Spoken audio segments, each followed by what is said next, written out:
If you sometimes have the feeling that your minimal tracks, minimal micro house tracks lack something, maybe it's a kick, maybe it's a low end. Sometimes you have the feeling, okay, the track has too little punch, too little impact. Sometimes, and more often than not, it's the kick. Sometimes we have a weak kick with too little low end, with too little impact. So how can you increase that? Changing the kick, yes, but also you can increase it with some simple tweaks on the kick without using an actual EQ, and that's exactly what I want to share in this week's video, how you can increase the impact, the low end of a kick, so your minimal track can stand out and have maximum impact. Also, I'll show you an exact example comparison between the dry and the processed one, so you can actually see how the overall impact of a track increases, and also how you can get up to into that ballpark of professional mixed tracks. So yeah, let's jump right in. My name is Silvano from roughins2.com, where I share weekly videos on the topic of raw minimal micro house production, mixing, sound design. So yeah, let's jump right in. Hope you like it. Cheers. So this is the track with the processing on it. Make a quick A/B. I like to use reference tracks from Subpac I because he's a cool guy. He knows what he's doing. He does great tracks, great mixes. So let's make an A/B quickly. Listen closely to the low end, to the kicks low end, to the impact of the track, right?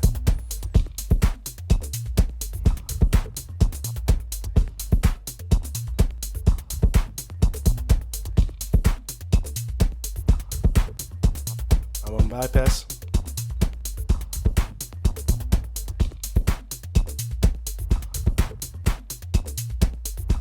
You can also see that the comparison in the low end, right? So let's do it again.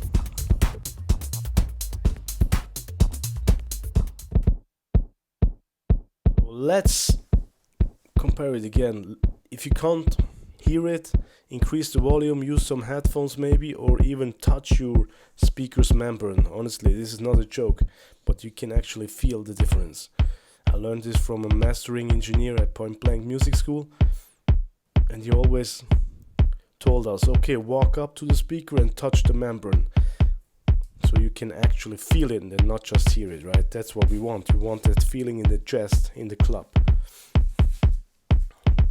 Personally, what I use, I have a Subpac here in my chair, and I can actually feel the impact, What I'm doing right now is I check some peaks from the bass line, and you can also see the sequence that I'm running there, right? And I don't go perfectly with the tune, I just want to see where it is, and then I dial it in where I think it feels right, So with the drum bass tool, we can really easily search for the right frequency to dial in. Let's do that.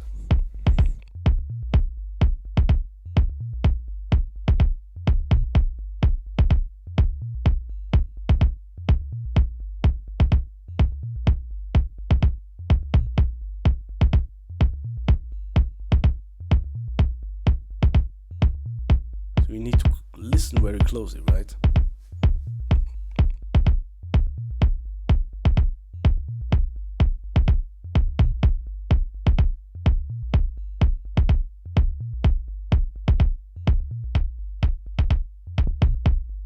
Huge difference already, right? With the boom we can increase that bottom end. By the way, this is a high pass resonance filter, right? With the decay we can add some subs, some boominess, really handy. And with transient we can increase the transients if you want to. We can add some drive, compression, all with one tool. You probably know this tool, but sometimes I forgot about the simplest tool that I have just in front of me. And yeah, maybe use this just a reminder if you haven't used it for too long. Now I dial it in until it feels perfect.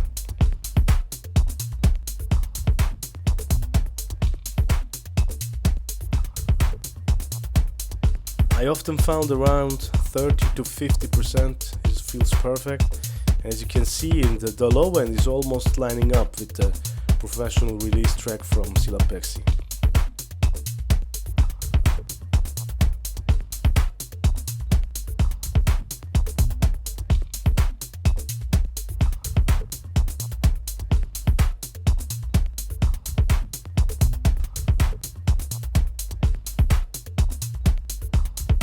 If I use the compressor, I also have the feeling it gets a little bit tighter, a little bit more punchy.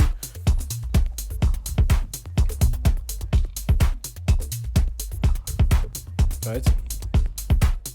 It's very subtle, but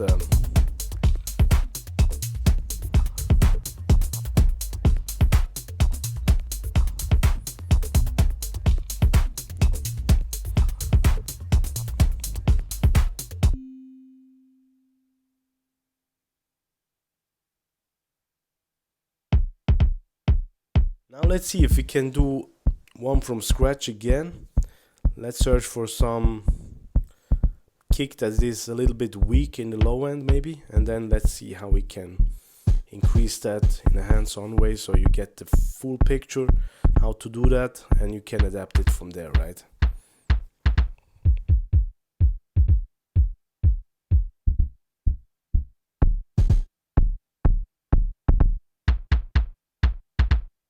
I think this one is a good one. So again, I'm looking for the frequency.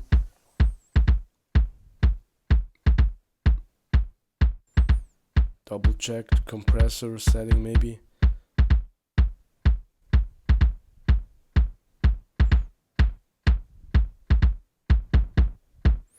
Don't like the crunch on this. A little bit boom, a little bit frequency tweaking maybe. Yeah.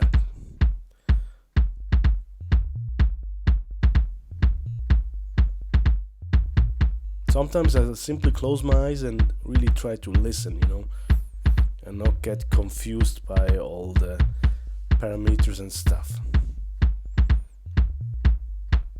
Right? Huge difference in my opinion. Couple of tweaks, simple tweaks. No additional plugin used. I mean, if you have Ableton Suite, this is already within your program, right? No need to learn some new user interface or whatever. Just stick with this.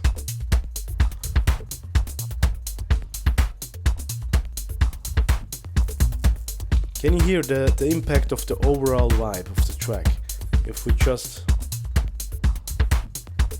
right? Tune it in, there's a huge difference in my opinion.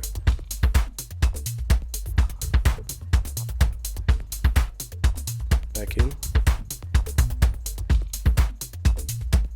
Of course it's probably a little bit louder, but we can test this afterwards by some volume match so we don't get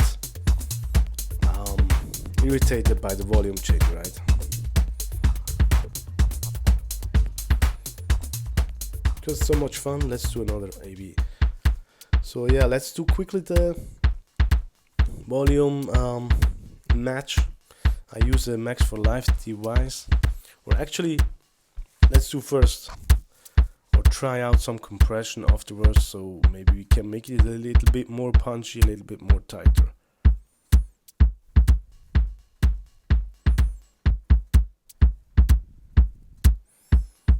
Want to run this only on the kick, right?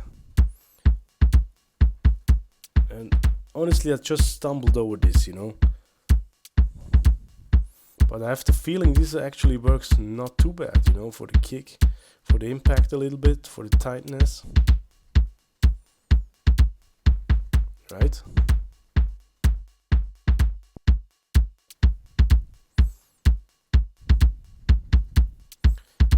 So let's also double check with the simple compressor maybe.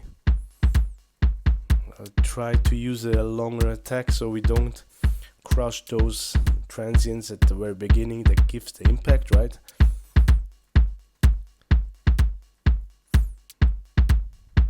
Faster release maybe, and quite a big ratio. make it a little bit tighter.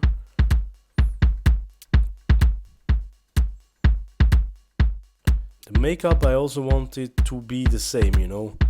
If you mute and bypass it, we want it to be the same volume, right?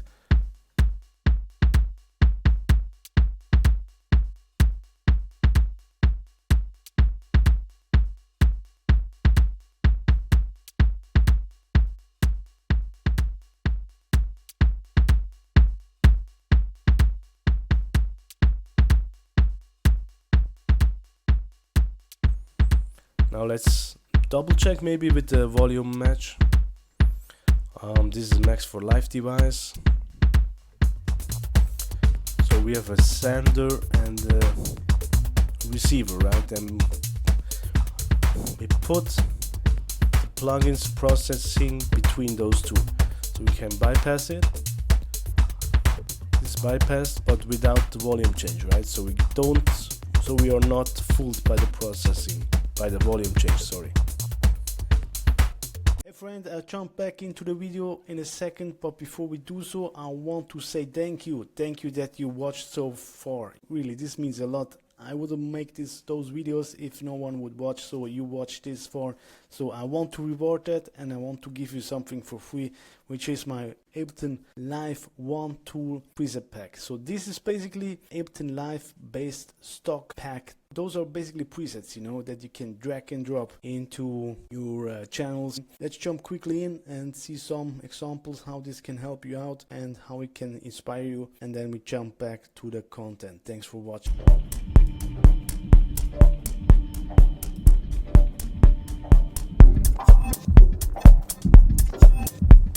Sounds pretty different, right? Those are little sound design tools to keep you going, hopefully. Go and grab it, it's for free.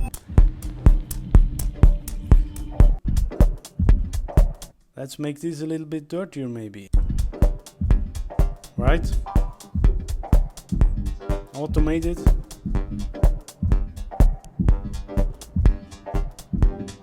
Another tool here. Right? Pretty simple.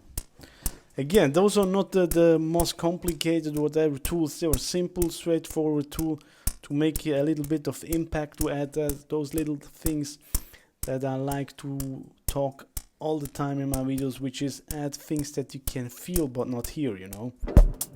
So that's the sound, right? Clean and nice. And now let's transform it with those tools.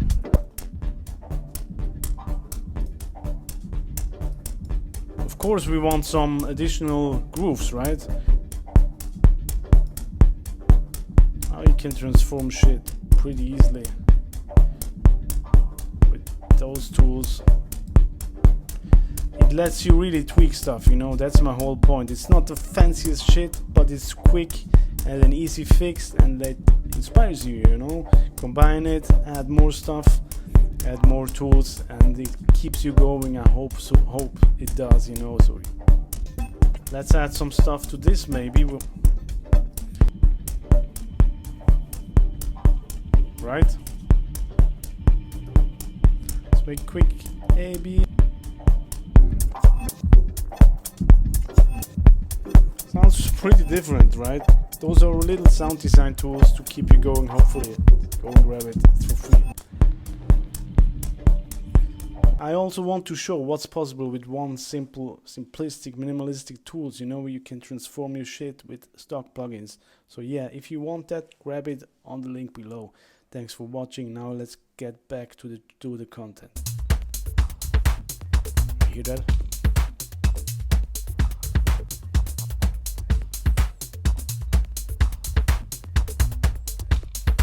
Just drum bass. Huge difference in my opinion.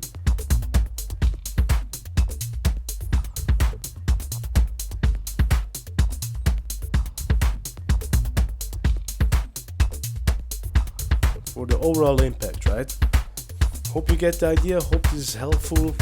And so yeah, I think this is really important to have this toolkit, this knowledge in your toolkit. So whenever you feel like something is missing, maybe it's the kick, you know, and then Here we have the simple tools that you can use, drum bus plus a compressor, and maybe the volume compensator to quickly double check what it does to your track. Hope this was helpful, hope this was fun. Hope to see you next week. Cheers. My name is Vano from roughitstudio.com. Cheers, bye bye.